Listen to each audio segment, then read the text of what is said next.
पूरी कहानी पढ़ी आपने? कहाँ से शुरुआत होता है मामला? पूरी सब फाइलें भरी पड़ी है, ये गट्ठरे उन्हीं की फाइलें। आपको पता होगा हरिद्वार से घटना शुरू होती है। कहते हैं कि हरिद्वार में प्रवचन चल रहा था, आसाराम वहां पे जाते हैं। छिंदवाड़ा में उनका गुरुकुल है, वो लड़की कक्षा 11 में गुरुकुल में छिंदवाड़ा में पढ़ती थी। हरिद्वार गई हुई थी तो आसाराम का उस पर दिल आ जाता है। कहते हैं कि इस लड़की को मेरे सामने पेश किया जाए। उसके बाद 14 अगस्त को वो जोधपुर में एक प्रोग्राम रखते हैं, उस लड़की से मिलते हैं। 15 अगस्त को रेप होता है, फिर दिल्ली में FIR दर्ज होती है, फिर गिरफ्तार किए जाते हैं। 10 साल पहले, ये भी तो बोलो, ये भी तो छुपा क्यों लिया? 10 साल पहले ही हुआ होता है। अब 10 साल में उस लड़की को, उसके माता पिता को कहीं कोई जोधपुर, छिंदवाड़ा, मध्य प्रदेश, दिल्ली, शाहजहांपुर, बरेली, लखनऊ, जयपुर, कहीं कोई पुलिस नहीं मिली, कहीं कोई PCR नहीं मिली, कहीं कोई 101 नंबर या 200, 112, 100 नंबर नहीं मिला, मोबाइल नहीं मिला। SP शाहजहांपुर के ऑफिस बंद थे क्या? दिल्ली का कमिश्नर ऑफ पुलिस का ऑफिस बंद था क्या? जोधपुर में कमिश्नर पुलिस बंद था क्या? अरे यहाँ तो हर चौराहे पे पुलिस खड़ी रहती है। किसी से बोला क्या? क्या कॉल की? क्या महिला कितना था उनके वहाँ? मंत्री नेता सब आते थे। रसूख कितना था? आपने देखा होगा फिल्मों की तरह गवाह कोर्ट नहीं पहुंच पाते थे। रसूख तो इतना था उनका। फिर वो रसूख बाद में कहाँ चला गया? फिर क्यों FIR 10 साल बाद? 10 साल तक रसूख रहा। 10 साल के बाद रसूख बढ़ा आशाराम बापू का कि कम हुआ? मुझे ये बता दो।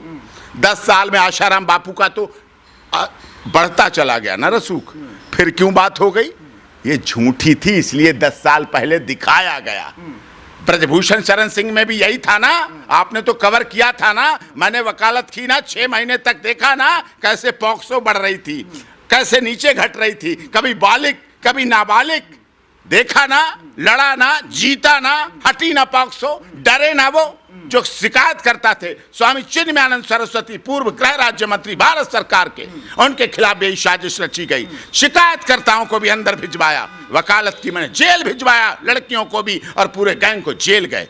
लड़ी लड़ाई। चलिए एक केस झूठा मान लेते, दूसरा भी झूठा, 2-2 केस लगे हुए। सारे झूठे हैं, सारी साजिश है। मतलब उनकी भीड़ में इतना हरिद्वार में पटा रहे थे लड़कियों को। वाह वाह वाह वाह, उन्हें जरूरत है पटाने की? वो 18 साल के छोले भटूरे बेचने वाले या कॉलेज के बाहर खड़े रहने वाला छोरा नहीं है। वो मोटरसाइकिल पे घूमने वाला छिछोरा लौंडा नहीं थे जो पटानी पड़ रही लड़की की, देखनी पड़ रही है, उसे सीटी मारनी पड़ रही है, उसे आई करना पड़ रहा है, उसे I love you भेजना पड़ रहा है। क्या कमी थी उनके पास? लेकिन झूठा इसीलिए 10 साल पहले घटना होती है, तुरंत हो, मिनट में हो, 1 घंटे में हो, सुबह हो, अगले दिन हो, अगले हफ्ते हो। 1 महीने में 330 दिन, 31 दिन होते हैं, और 1 दिन में 24 घंटे होते हैं, और 1 घंटे में 60 मिनट होते हैं, और 1 मिनट में 60 सेकंड होते हैं। साहब, महिला का एक्शन का रिएक्शन तुरंत आता है ऐसे उठ के, और तुरंत पकड़ ली जाती उनकी दाढ़ी, और चढ़ बैठा पड़ता उनके, नोच लेती उनकी दाढ़ी, खींच लेते उनके कपड़े, नोच लेती और कहती देख बापू, ये है बापू, पकड़ के बाहर लाते, दुनिया मानती। साहब 10 साल पहले। अरे शर्म करो, शर्म करो, ये मीडिया वालों तुम शर्म करो। याद है, एक चैनल का नाम नहीं लूंगा, उस चैनल ने मुहिम चलाई थी, उनके एंकर साहब पर भी रेप के केस दर्ज हैं, केस चल रहे हैं उन पे, वो भी बेल पर हैं, कई बार वारंट होते हैं, बचते घूमते हैं, राजनीतिक सिफारिश लगाते घूमते हैं, कहीं कहीं से बच जाते हैं, फिर भी कोर्ट जुर्माना करती है, पेश कराती है ना। चैनलों ने चलाया क्योंकि चैनल्स पाश्चात्य सभ्यता को लेके एजेंडा चला रहे थे। 10 साल तक छुपाए रखने का कारण क्या था बताओ मुझे? Delay of FIR, delay registration in FIR, number of citation, number of judgement supreme court के हैं जो अवेलेबल हैं, जिनको रखा जा सकता है। फिर षड्यंत्र रचने वाला कौन था, फंसाने वाला कौन था? कुछ उनके अपने लोग भी हैं। अब वो मुझसे मत कहलवाओ, बहुत आग लग जाएगी। सब देखा है मैंने। बापूजी के अहमदाबाद आश्रम में, करोलबाग आश्रम में, हिंदू सनातन पद्धति, हिंदू सनातन धर्म की रक्षा करने वाला सबसे पहला संत आशाराम बापूजी था। और इन्होंने एक राजनीतिक प्रयोग किया, साउथ के संत को गिरफ्तार किया अब बापूजी को गिरफ्तार किया, सिलसिला बढ़ाया, पाश्चात्य सभ्यता ने मीडिया न्यूज़ चैनल को अपने में शामिल किया और सनातन धर्म को खंड खंड करने के लिए, और खंड खंड ऐसे नहीं है, हमारे होली दिवाली बड़े त्यौहार मनाए जाते थे, होली और दिवाली पर 56 भोग बनते, मिठाइयाँ बनती। आजकल कोई चैनल आपको दिवाली पर मिठाइयाँ दिखाते हुए बिकता है, क्या कहता है, दिवाली है, कुछ मीठा हो जाए तो सिर्फ क्या हो जाए, एक चॉकलेट हो जाए, सिर्फ चॉकलेट। कहाँ गए वो 56 भोग, कहाँ गए वो मथुरा वृंदावन के थाल, कहाँ गए, सिर्फ चॉकलेट हो जाए। किस बात की सजा मिल रही, जो काम किया ही नहीं उन्होंने।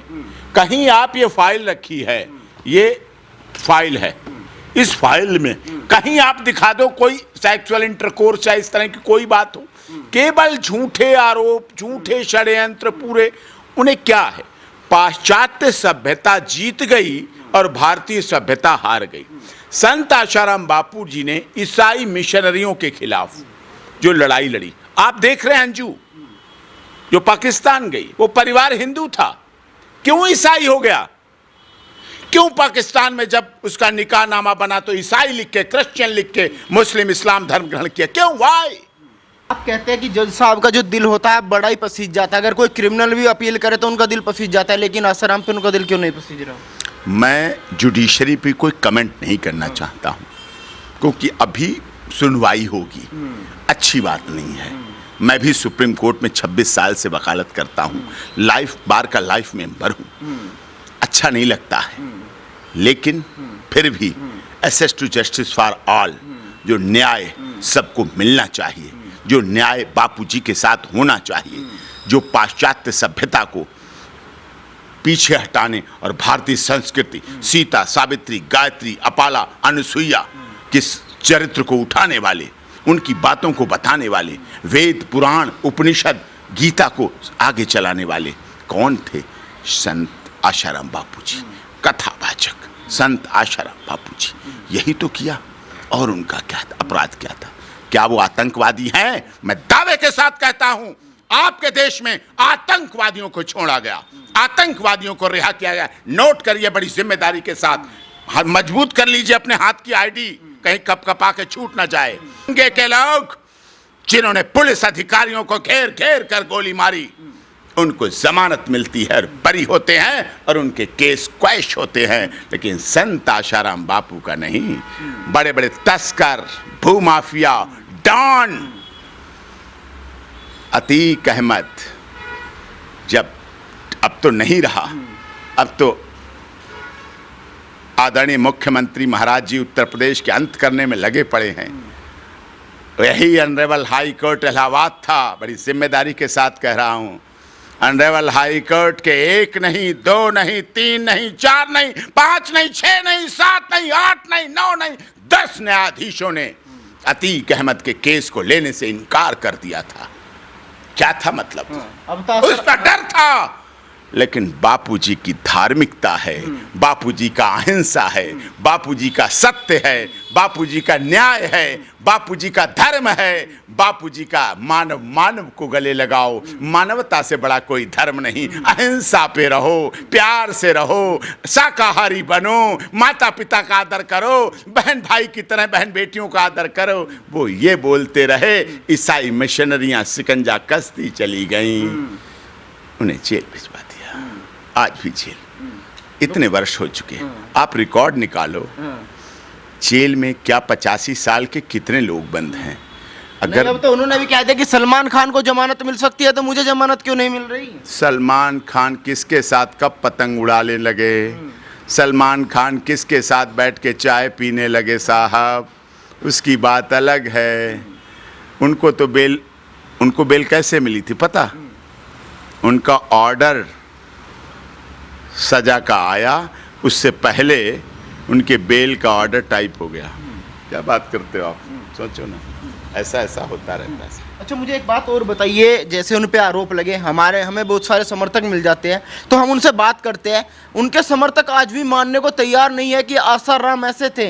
अब ये सवाल बनता है कि ऐसा आसाराम जी ने कौन सा सम्मान उन पे कर रखा है जो लोग मानने को तैयार ही नहीं होते?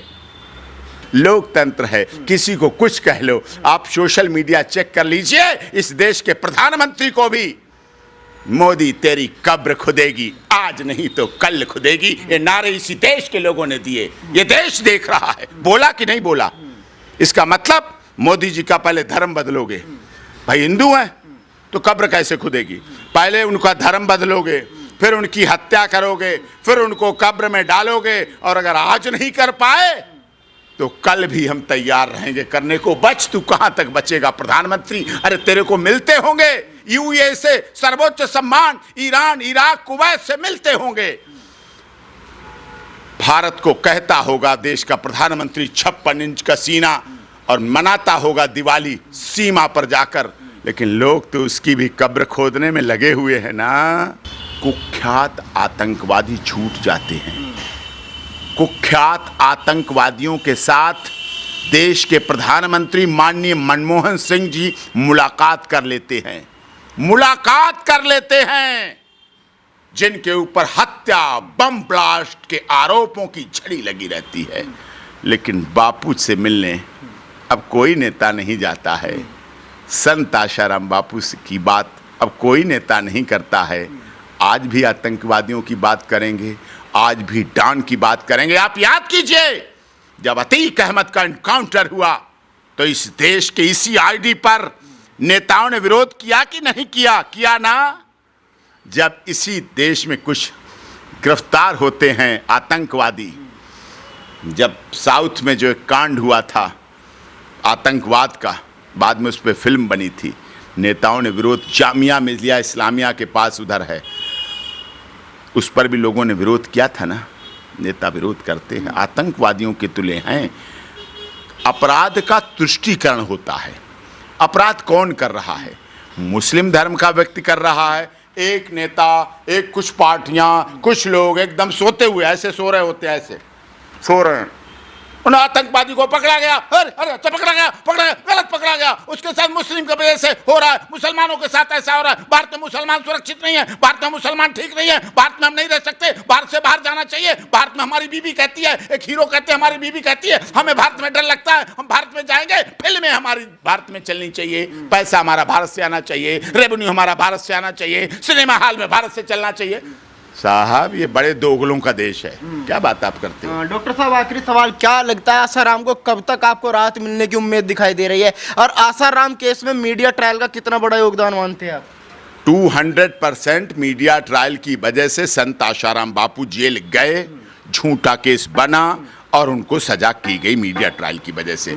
लेकिन हमें आशा ही नहीं, अपितु विश्वास है कि संत आशाराम बापू जी बहुत जल्दी आएंगे, बाहर आएंगे, न्याय मिलेगा, उनके साथ न्याय होगा। बहुत बहुत धन्यवाद डॉक्टर।